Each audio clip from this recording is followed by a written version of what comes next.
Bihar board कक्षा 9 का प्रश्नावली 1.3 का प्रश्न संख्या 1 कह रहा है, निम्नलिखित भिन्न को दशमलव रूप में लिखिए और बताइए कि प्रत्येक का दशमलव प्रकार किस प्रकार का है।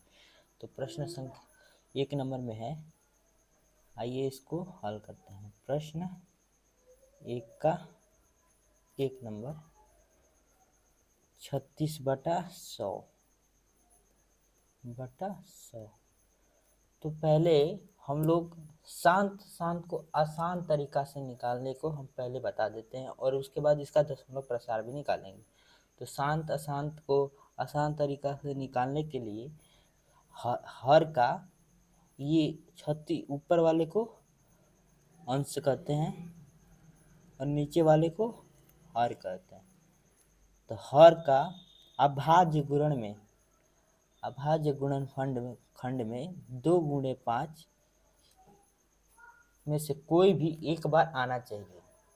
कितनी बार भी आए लेकिन एक बार तो जरूर आना चाहिए। तो आइए 100 का अभाज्य गुणनखंड करते हैं। तो 100 का क्या हो जाएगा, 2 से 50 दूनी 100, 2 से 25 बार में, फिर 5 से 5 बार में। ठीक है, तो इसका अभाज्य गुणनखंड क्या आ गया है, 36/100 का अभाज्य गुणनखंड आया है 36/2 × 2 × 2 × 2 × 2 × 5 × 5। तो देखिए ये तो दो बार आ गया, तो कोई नहीं, 2 बार आए चाहे 1000 बार आए, लेकिन 2 और 5 या तो 2 एक बार आना चाहिए या 5 एक बार आना चाहिए। अगर आ जाता है तो वह संख्या शांत है।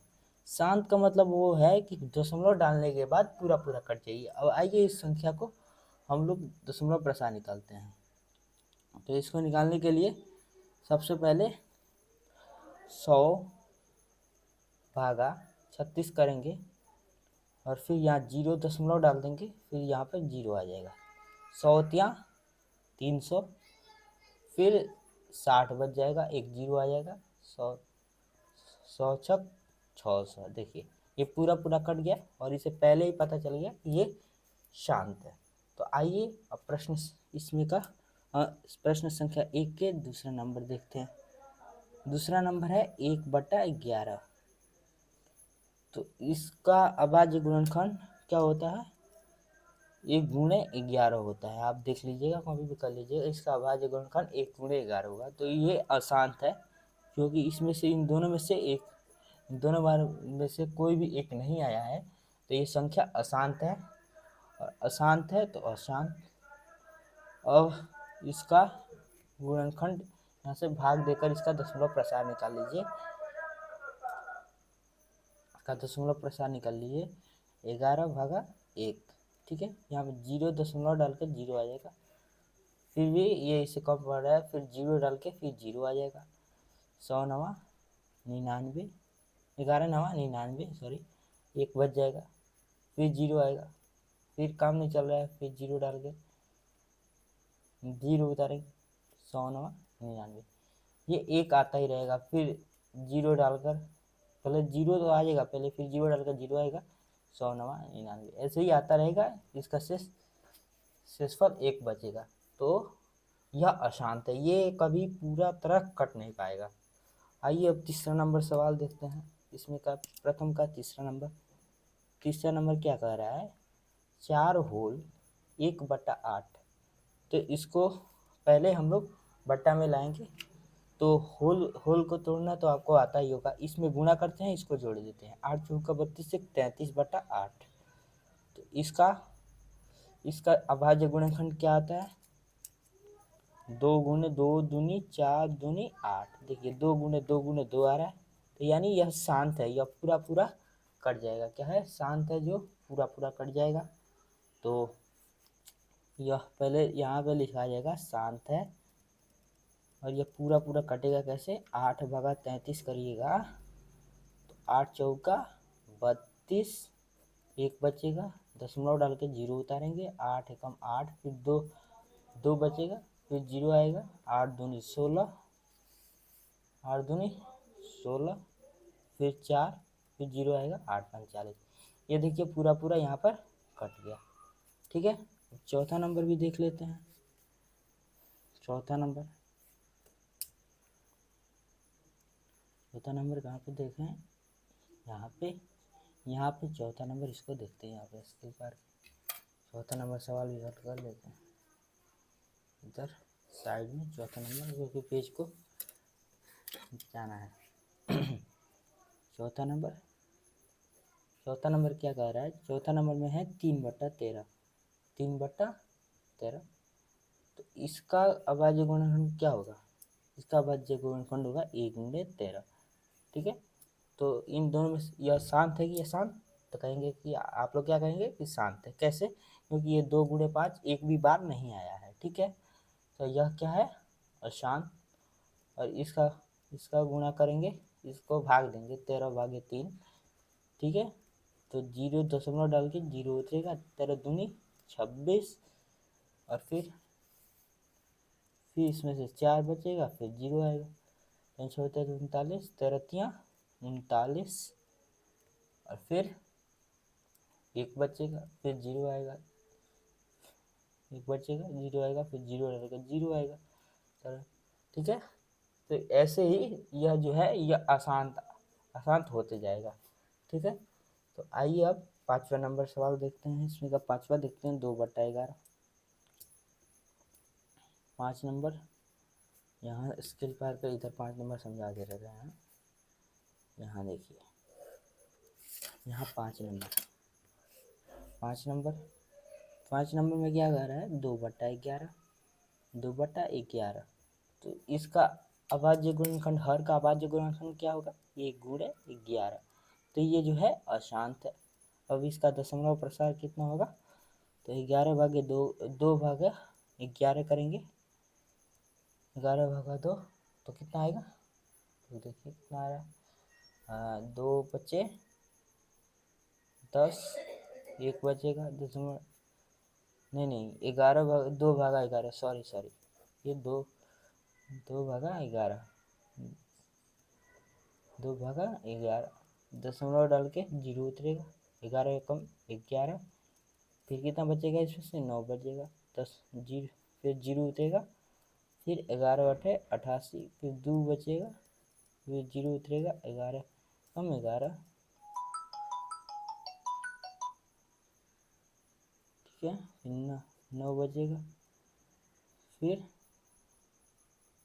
0 उतरेगा, ऐसे ही आता रहेगा। तो यह क्या है, अशांत है। चलिए आइए 6 नंबर भी देख लेते हैं।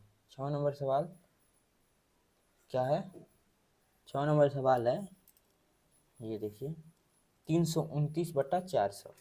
तो इसका अभाज्य 6 नंबर 329/400।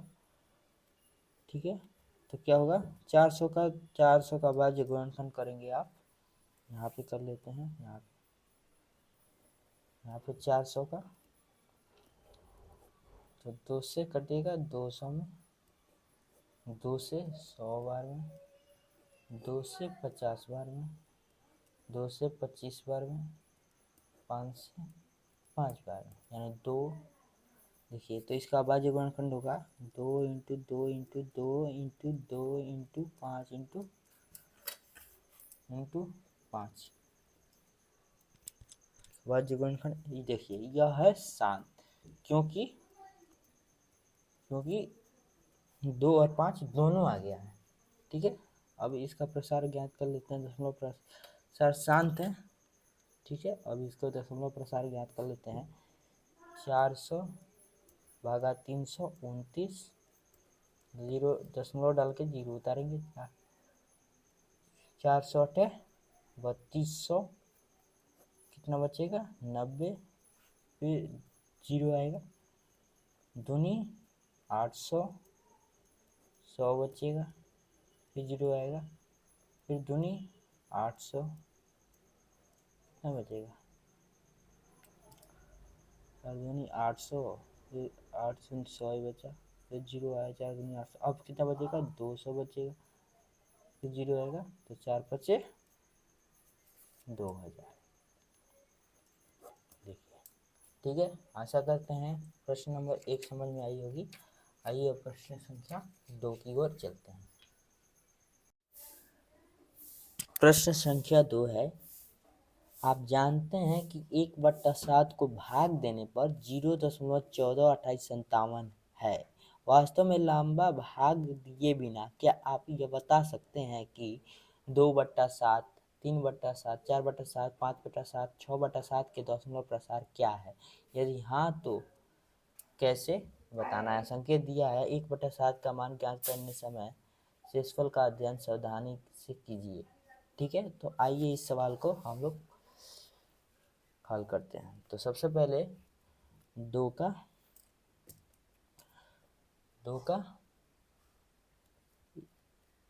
समझते हैं। पहले 1/7 का मान कितना दे दिया है? 0.142857 यह दे दिया, और हमको निकालना है 1 नंबर में 2/7 का। तो कैसे निकलेगा, आइए इसको जानते हैं। तो चूंकि हमको 1/7 का मान 0.142857 दिया हुआ है, तो 2/7 का कैसे निकलेगा? तो हम लोग 2/7 को हम 2 गुने 1/7 तो लिख ही सकते हैं। जैसे कि 2 गुने 1/7 लिखेंगे तो 2/7 आ जाएगा। आएगा कि नहीं आएगा? तो आप कहेंगे कि आ ही जाएगा। तो 2/7, तो हम इसको क्या लिखेंगे? 2 गुने 1/7। अब यहाँ पर देखिए 1/7 का मान इधर दे दिया है। क्या दिया है? 2 गुणे 0.142857। इसको गुणा कर लीजिए। तो गुणा करने पर क्या आ रहा है? देखिए गुणा करने पर 0.2857 आएगा। सिंपल ही बन गया। अब आइए इसका दूसरा नंबर है 3/7 का निकालना है। तो हम लोग 3 गुणे 1/7 लिखेंगे तो कितना आएगा? 3/7 हो जाएगा। 3/7 हो जाएगा। अब 3/7 जब हो जाएगा तो आप इसको 3 गुणे 1/7 लिख ही सकते हैं। और 1/7 का मान तो दे ही दिया है, 3 गुणे 0.142857। तो इसको गुणा करिएगा तो कितना आएगा? देखिए गुणा करिए इसको तो देखते हैं। गुणा करने पर 0.858771 आएगा। ठीक है, तो इसी प्रकार इन पांचों को बना लीजिएगा। ठीक है, 4/7, 4 गुणे 1/7, 4 गुणे 0.142857 करके गुणा करिएगा तो ये आ जाएगा।